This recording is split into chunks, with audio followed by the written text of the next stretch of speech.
भाइयों प्रणाम। मैं डॉक्टर चंद्रभान सिंह, अयोध्या वासी। भाइयों एवं बहनों, आप लोगों का सादर प्रणाम। भाइयों, जैसा कि आप जानते हैं, मेरा नाम डॉक्टर चंद्रभान सिंह, अयोध्या वासी है और मैं गायत्री माता का उपासक हूँ। अयोध्या जी का रहने वाला हूँ। सभी लोग जानते हैं, हमने काफी वीडियोज में अपने पीछे परिचय दिया हुआ है। तो भाइयों, मैं गायत्री माता का जप करता हूँ, गायत्री मंत्र का, और काफी दिनों से कर रहा हूँ। हमें हमारे जीवन में बड़ी उपलब्धियां मिली। हमारे सामर्थ्य के अनुसार जो माता जी की कृपा थी वो मुझे मिला। तो मुझे ऐसा एहसास होता है कि गायत्री मंत्र में बहुत बड़ी शक्ति, जिसकी वजह से हमारे जीवन में बड़े परिवर्तन आए, अच्छे परिवर्तन आए, अच्छा जीवन हमने जिया और काफी कुछ चीजें हमें हमारे जीवन में मिली जिसकी हमारी क्षमता नहीं थी। क्षमता से बाहर परमात्मा ने हमको दिया। ये मेरा विचार है, विश्वास है, अडिग विश्वास है गायत्री माता के ऊपर। तो भाइयों, मैंने ये मन बनाया कि अपने भाइयों को, बहनों को गायत्री मंत्र के बारे में बताऊं। तो हमने बताया और काफी लोग जप भी करते हैं, ज्यादा से ज्यादा जप करने लग गए, दोबारा मोटिवेट हो गए। उनके हमें फोन भी आने लग गए, कमेंट भी आने लग गए कि बाबूजी ने आपने बड़ा अच्छा बताया और हमें बड़ा अच्छा लगा, हम दोबारा से गायत्री मंत्र का जप करने लग गए, हमारे जीवन में बड़ा परिवर्तन आया। तो मुझे बड़ा अच्छा लगा हृदय की गहराइयों से ऐसे लोगों को, ऐसे भाइयों और बहनों को जिन्होंने गायत्री मंत्र की साधना दोबारा शुरू कर दी, ऐसे लोगों को मेरे हृदय से सत सत प्रणाम। मैं आभारी हूँ। मुझे ये खुशी है कि आपने हमारी बातों को अपने ध्यान में रखा और गायत्री मंत्र दोबारा शुरू किया। और कितने भाई तो दोबारा नए सिरे से गायत्री मंत्र का जप करने लग गए, जो कभी करते ही नहीं थे, जिन्होंने कभी माला तक नहीं पकड़ी थी, तो गायत्री मंत्र का जप करने लगे, फोन करके बताते हैं। मुझे बड़ा अच्छा लगता है। हमारे गुरुदेव श्री श्री राम शर्मा आचार्य जी का भी यही सपना है कि घर घर में गायत्री मंत्र जाए और घर घर गायत्री मंत्र लोग जपें, सबको फायदा मिले। वसुधैव कुटुंबकम, हमारे गुरु जी के अंदर वसुधैव कुटुंबकम की भावना थी और विश्व कल्याण के लिए उन्होंने बहुत कुछ किया, सभी लोग जानते हैं। और आज शांत कुंज आश्रम हरिद्वार पूरे विश्व में प्रसिद्ध है। मैंने यहाँ से ट्रेनिंग ली और कुछ और ट्रेनिंग ली, दीक्षा भी ली, ट्रेनिंग भी ली, खान पान, रहन सहन, आचार विचार, जो कुछ। और मैंने इसी बात को लेके अपने भाइयों और बहनों में अपने वीडियोज बनाता हूँ। खान पान, रहन सहन, आचार विचार, जो मुझे जानकारी है। लेकिन हमारे काफी भाई बहन अच्छी अच्छी कमेंट लिखते हैं, तो मुझे बड़ी प्रसन्नता होती है, बहुत प्रसन्नता होती है। मैं बहुत खुश हूँ और मैं गायत्री मंत्र तो जपता ही हूँ और गायत्री माता की उपासक हूँ। और मैं गीता का भी अध्ययन करता हूँ। हाँ, मैं बहुत बड़ा ज्ञानी नहीं हूँ, ना कोई उपदेशक नहीं हूँ, लेकिन जो मैं गीता का अध्ययन करता हूँ, तो मैं ये चाहता हूँ कि हमारे भाई बहन भी गीता का अध्ययन जरूर करें। गीता का अध्ययन करें, श्री रामचरितमानस का अध्ययन करें, और भी जो धार्मिक पुस्तकें हैं अच्छी अच्छी, उनका। तो गीता की बात करता हूँ कि इस समय मैं गीता की बात करने वाला हूँ कि गीता भगवान श्री कृष्ण ने अर्जुन को सुनाई, और ऐसे मौके पर सुनाई कि जो वो बड़ी ही विषम परिस्थिति में थे। अर्जुन बड़ी विषम परिस्थिति में थे, किंग कर्तव्य विमूढ़ हो गए थे, क्या करें क्या न करें, क्या करें क्या न करें। ऐसे मौके पर भगवान श्री कृष्ण जी ने उनको मोटिवेट किया, प्रेरित किया युद्ध करने के लिए। क्योंकि जब व्यक्ति निराश हो जाता है तो उसको किसी अच्छे गुरु की जरूरत होती है, अच्छे सलाहकार की जरूरत होती है ना। ऐसे ही मौके श्री कृष्ण जी ने उनको मोटिवेट किया। जब अर्जुन ने धनुष बाण भी रख दिया कि अब मुझे युद्ध नहीं करना, अपनों से युद्ध नहीं करना, ऐसे मौके जब विषम परिस्थितियां आती हैं तो अच्छे से अच्छे लोगों का सिर चकरा जाता है। तो अगर कोई अच्छा मोटिवेटर है, अच्छा सलाहकार है, तो उसको अच्छी सलाह देगा और वो उसका माइंडसेट हो जाएगा। ऐसे ही भगवान श्री कृष्ण विश्व प्रसिद्ध मोटिवेटर, और उन्होंने अर्जुन को बीच मैदान में रथ रोक करके उनको मोटिवेट कैसे किया? गीता सुनाई, गीता सुनाया, और जब गीता सुनाने लग गए तो अर्जुन अंदर एक उत्साह जग गया और उन्होंने दोबारा से धनुष बाण उठा लिया युद्ध करने के लिए। ऐसे ही हमारे जीवन में भी, क्योंकि गीता कोई छोटी मोटी पुस्तक नहीं, ये हमारे जीवन की मोटिवेटर। जहां पर अर्जुन था युद्ध के मैदान में, उसी तरह से हम लोग भी खड़े हैं, हम लोग भी अर्जुन ही हैं और युद्ध के मैदान में हैं।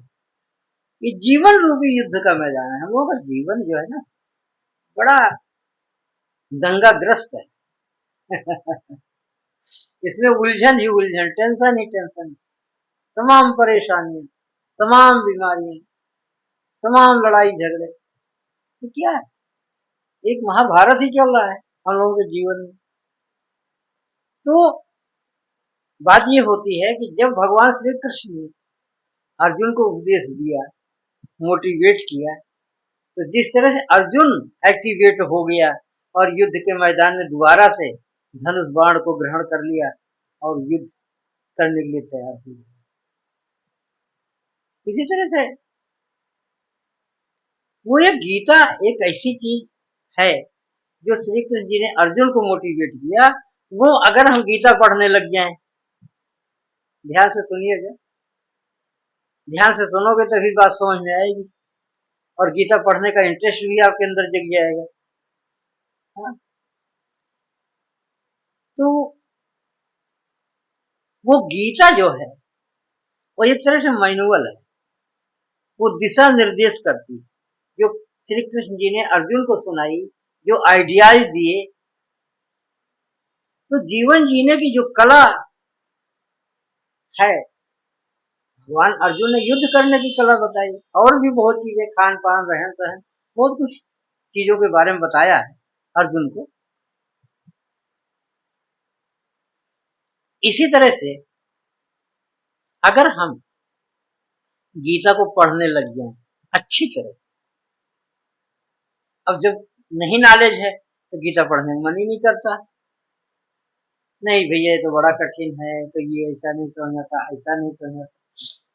लेकिन आप इस वीडियो को देख रहे हैं ना, ऐसे ही मेरा भी मन नहीं करता था, लेकिन जब पढ़ता हूँ, पढ़ने लगा हूँ, तो मुझे बड़ा आनंद आता है, एक नई सीख मिलती है जीवन में।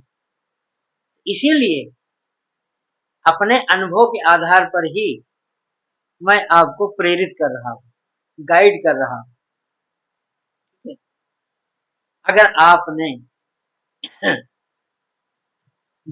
श्रीमद् भागवत गीता का अध्ययन किया, जिसको शार्ट में हम गीता कहते हैं, अध्ययन करने लग गए, 2-3 पन्ना ही रोज पढ़ने लग गए, 2-3 श्लोक ही रोज पढ़ने लग गए, अच्छी तरह पढ़िए और समझिए। तो एक ऐसी चीज है, एक ऐसा मैनुअल है, ऐसा एक ज्ञान देने वाला है कि हम अपने जीवन में कैसे जी, जीवन जीने की कला इस श्रीमद् भगवत गीता में श्री कृष्ण जी ने लिखा है, कहा है, मोटिवेट किया। हम कोई सामान लेके आते हैं, मान लीजिए कि हम फ्रिज लेके आए मार्केट से, तो उसके साथ एक पतली सी एक मैनुअल बुक आती, तो समझ में नहीं आता कि इसमें क्या लिखा है। हर आदमी समझ में नहीं आती ना। इंग्लिश में भी लिखा होता है, हिंदी में भी लिखा होता है, और भाषाओं में, लोकल भाषाओं में नन्हे नन्हे अक्षरों में लिखा होता है। आदमी फेंक देता है उसको, यार कोई बात नहीं है, ऐसे ही चला लेंगे मशीन को। लेकिन ऐसे कभी कदार फिर गाड़ी फंस जाती है, वो मशीन सही वर्क नहीं करती, सही काम नहीं करती, तो हम उस दुकानदार के पास पहुंचते हैं कि भाई साहब ये प्रॉब्लम आ रही है, आपने फ्रिज हमको दिया था, ये प्रॉब्लम आ रही है। तो वो बताता कि यार मैनुअल पढ़ो ना, उसमें सब कुछ लिखा है। हम कहते यार मैनुअल तो हमारे समझ में नहीं आ रहा। हम पढ़े क्या है इसको। अब वो तो पढ़ के बैठा रहता है और वो बता देता नहीं ऐसा कर दो, इसका फंक्शन ओके हो जाएगा, सही हो जाएगा, और ये सही ढंग से काम करेगा। ऐसे कई मशीनों की बात करो, वॉशिंग मशीन है, फ्रिज है, एसी है, और बहुत चीज है। टीवी भी लाते हैं, उसमें भी मैनुअल होता है। ऐसे ही हमारे जीवन का मैनुअल भगवान श्री कृष्ण जी ने अर्जुन को सुनाया, और जो सुनाया वो सब इसमें लिपिबद्ध हो गया, लिखित हो गया। इसलिए हुआ कि हम लोगों के जीवन में, जैसे हम लोग भी अर्जुन की तरह ही कुहापोश में है, परेशानी में है, युद्ध के मैदान में हम भी खड़े हैं। हम लोगों का जीवन बड़ा कठिन लगता है। कितने लोग तो घबरा करके फांसी लगा के मर जाते हैं कि हम क्या करें, हमारा दिमाग कुछ नहीं काम कर रहा, छोटी छोटी बातों को लेके घबरा जाते हैं। लेकिन जब गीता का अध्ययन करने लगते हैं, यानी हमारे जीवन का जो मैनुअल है ना, जब हम उसका अध्ययन करने लगते हैं तो नई नई चीजें सामने आती हैं। जिन चीजों से हम घबराते रहते थे ना, वही चीजें आसान लगने लगती। भगवान ने बहुत कुछ सिखाया है इसमें। अब हमें कैसे पता लगेगा, ये मैनुअल यानी गीता रूपी जो मैनुअल है, इसको पढ़ना ही पड़ेगा। और शुरू शुरू में अच्छा नहीं लगता है, लेकिन अगर पढ़ने लग गए तो फिर मजा आएगा, पूरा मजा, ये मेरी गारंटी। अरे जरूरी नहीं कि आप श्लोक याद कर लो, कोई जरूरी नहीं है ना। श्लोक याद करने की जरूरत नहीं। श्लोक एक बार, दो बार, तीन बार, 10 बार अच्छी तरह पढ़ो, उसके शब्दों को समझो, और उसके अर्थ को, भावार्थ को अच्छी तरह पढ़ो, एक बार, दो बार, 10 बार, और अपने मन मस्तिष्क में पूरी तरह सेट कर लो, अप्लाई करो जो उसमें लिखा गया है गीता रूपी मैनुअल में, कि हमें कैसे जीना, कैसे खाना है, कैसे पीना है, कैसे हम समाज में रहें, कैसे लोगों से बातें करें, कैसे परमात्मा के चरणों में अपने को समर्पित करें। क्योंकि गीता में सीधे सीधे लिखा है भगवान श्री कृष्ण जी ने, मम शरणम ब्रज सब धर्मान परित्यज, सभी धर्मों को छोड़ दो, आप मेरी शरण में आ गए। क्योंकि परमात्मा से ऊपर तो कुछ नहीं है ना, और हम परमात्मा के शरण में चले गए तो ऑल थिंग ओके, सब कुछ ओके हो जाए, अच्छा हो जाए, अच्छा ही अच्छा। हमारी सभी समस्याएं मिनट में खत्म। समस्याएं तो आएंगी, इसको कोई खत्म नहीं कर सकता, लेकिन जब परमात्मा का साथ रहेगा, हाथ रहेगा, तो समस्याएं क्या होंगी। जैसे मक्खन से बाल निकाल लेते हैं, है ना, पता नहीं लगता, ऐसे ही हमारी समस्याएं चली जाती। मैंने भी बड़ी समस्याओं को झेला, लेकिन जब से मैं गायत्री मंत्र का जप करने लग गया, गीता का पाठ करने लग गया, तो हमारी काफी समस्याएं चली गई। अब मैं तो ये नहीं कह सकता कि भाई मैं बड़ा विद्वान हूँ, गीता मनीषी हूँ, ऐसा नहीं कह सकता। लेकिन गीता पढ़ते हैं, और जो हम करते हैं, जितना हम करते हैं, वही हम आपको बता रहे हैं। क्योंकि आप हमारे बड़े भाई भी हैं, छोटे भाई भी हैं, हमारी बहनें हैं, हमारे बच्चे हैं, तो अगर हम जो करते हैं वही चीज अपने भाई को देंगे, बहनों को देंगे, तो ज्यादा समझ में आएगी। हम ये नहीं कहते कि तुम सारे श्लोक बैठ के याद ही कर लो। गीता में 700 श्लोक हैं, हम ये नहीं कहते 700 श्लोक आपको याद कर लेंगे, लेकिन इतना पढ़ो अच्छी तरह से कि आपके मन मस्तिष्क में सेट हो जाए। पढ़ो, पढ़ने में क्या जाता है। 1 घंटा टाइम रोज, रोज 1 घंटा टाइम गीता में लगाओ। 3-4 श्लोक पढ़ो, अच्छी तरह पढ़ो, कई बार पढ़ो, संधि विच्छेद कर करके पढ़ो, और उसके बाद भावार्थ पढ़ो, और जो पढ़ो ये समझ के पढ़ो। ये आज का हमारा ये लेसन है, बहुत बड़ा पाठ है, और हमने जो इसको पढ़ लिया है हमें अपने जीवन में अप्लाई करना है, लागू करना है कि नहीं? तो पढ़ने का क्या फायदा? ऐसे तो फिर गीता पढ़ लो, रामायण पढ़ लो, कुछ भी पढ़ लो, अगर अपने जीवन में अप्लाई ही नहीं किया तो किस काम का, किस काम? इसलिए जितना पढ़ो अच्छे से पढ़ो, समझो, और वो गांठ बांध लो कि हमें इसी रास्ते पर चलना, इसी रास्ते पर चलना है जो गीता में लिखा गया। आप देखोगे एक दिन आपकी छोटी छोटी बहुत सी बीमार यानी बुराइयां दूर हो जाएंगी। मनुष्य बुराइयों का पुतला है, दोष रहित नहीं हो सकता। लेकिन जब हम गीता का पाठ करने लगते हैं, गायत्री मंत्र का जप करने लगते हैं, ऐसे ही अपने आप हमारे जो दोष हैं ऑटोमेटिक खत्म हो जाते हैं, छोड़ना नहीं पड़ता। काफी कमियां हमने देखा है, ऑटोमेटिक मन के अंदर ऐसी भावना जग जाती, ऐसी भावना जग जाती, भगवान श्री कृष्ण की कृपा हो जाती, गायत्री माता की कृपा हो जाती, हमारे गुरुदेव जी की कृपा हो जाती है। तो भाइयों, ये जो मैंने आपको ये हमने बताया गायत्री मंत्र के बारे में, गीता जी के बारे में, ऐसे नहीं मैं बोल रहा, हमारा खुद का अनुभव है। मैं आपको प्रेरित करना चाहता हूँ, जैसा हमारे जीवन में अच्छा अच्छा हुआ और हमारे गुरु ने हमें भक्ति प्रदान की, परमात्मा ने हमें अपने चरण शरण में लिया, ऐसे आपके अंदर भी भक्ति की जागृत हो जाए। बिना भक्ति का ये जीवन व्यर्थ है। इसलिए मैं आपसे यही विनती करूंगा कि आप आध्यात्मिक बनिए। बिना अध्यात्म के जीवन अधूरा है, जीवन बेकार है। परमात्मा भी आपकी रास्ता देख रहा है कि हमारा भक्त हमारे शरण में आए, और जब भक्त परमात्मा के शरण में चला जाता है उसका देखभाल परमात्मा ही।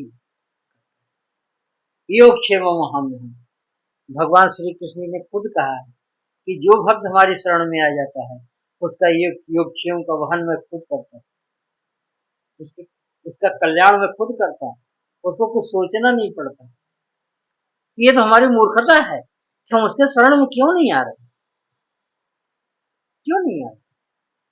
ठीक है, हम गृहस्थ हैं, हम डॉक्टर हैं, हम वकील हैं, हम इंजीनियर हैं, ठेकेदार हैं, कुछ भी हैं, कुछ भी हैं, बड़े से बड़े ओहदेदार हैं, लेकिन अगर परमात्मा के चरण शरण में नहीं है तो सब व्यर्थ, सब छोड़ दो। ठीक है, काम कुछ भी कर रहे हो, लेकिन आपका मन, आपका मस्तिष्क, आपका विचार परमात्मा के चरण शरण में होना चाहिए। तो भाइयों, आज से ही गीता का अध्ययन करिए, गायत्री मंत्र का जप करिए। हाथ जोड़ के विनती है, मैं चाहता हूं कि हमारे बड़े भाई बहन बच्चे भक्ति लाइन में आए और अपने जीवन को धन्य करें। और आप देख लेंगे, अगर आज ने हमारी ये विनती आपने स्वीकार कर ली, तो आने वाले कुछ दिनों में आप कुछ के कुछ हो जाएंगे। परमात्मा की कृपा आपके ऊपर बरसने लगेगी। अभी भी बरस रही है कि कई गुना बरसेगी, और आप अपने को धन्य महसूस करेंगे। भाइयों, गीता जरूर पढ़िए, गायत्री मंत्र का जप करते रहिए, पवित्रता का ध्यान रखिए, अपने खान पान का ध्यान रखिए, अपने स्वास्थ्य का ध्यान रखिए। तो भाइयों, इसी के साथ मैं अपनी बात को विराम देता हूँ। अगर कहीं कोई गलती हो उसे माफ करना, क्योंकि मैंने पहले ही बता दिया, मैं कोई पंडित ज्ञानी नहीं हूँ, कोई विद्वान नहीं हूँ। बस हमारे अंदर एक भावना है अपने भाई बहनों को जागृत करना, धर्म के प्रति, अध्यात्म के प्रति। हमें जो कुछ है वो हम आपको जागृत कर रहे हैं, और आप भी आइए हमारे साथ,